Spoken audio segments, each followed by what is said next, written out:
والجان خلقناہ من قبل، اور جنات کو ہم نے اس سے پہلے پیدا کر لیا، من نار السموم، لائٹ آگ سے، ہلکی آگ سے، جس کی ڈیٹیل میں بتا چکا ہوں۔ وَإِذْ قَالَ رَبُّكَ لِلْمَلَائِكَةِ إِنِّي خَالِقٌ بَشَرًا مِّن صَلْصَالٍ مِّنْ حَمَإٍ مَّسْنُونٍ، اس وقت کو یاد کرو جب تیرے رب نے فرشتوں سے کہا کہ میں ایسے گارے سے، بدبودار مٹی، بجتی ہوئی مٹی سے میں انسان کو پیدا کرنا چاہتا ہوں، ایک بشر کو۔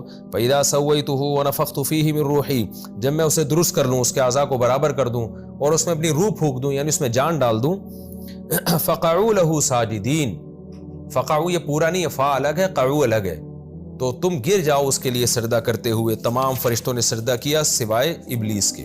یہ ابلیس مستثنی منقطع ہے۔ منقطع کا مطلب یہ ہوتا ہے کہ فرشتوں میں داخل نہیں ہے، یعنی تمام فرشتوں نے سجدہ کیا۔ جب فرشتوں کو حکم تھا تو آٹومیٹیکلی جنات کو بھی لازمی حکم تھا، تو اس لیے اللہ نے جن کا الگ سے تذکرہ کیا، یعنی وہ فرشتوں کی فہرست میں داخل نہیں ہے۔ اس کی مثال ایسے ہے جیسے عربی میں کہا جاتا ہے جاء القوم الا حمارن، پوری قوم آئی مگر گدھا نہیں آیا۔ اب حالانکہ گدھا تو قوم میں نہیں ہوتا، لیکن ایک مفہوم ہوتا ہے، جب پوری قوم آئی ہے تو ظاہر ہے کسی سواری پہ بیٹھ کے آئی ہوگی نا، گدھے گھوڑوں پر آئی ہوگی، لیکن اس میں متکلم مستثنیٰ کر دیتا ہے کہ بھئی قوم آئی مگر گدھے نہیں تھے اس میں۔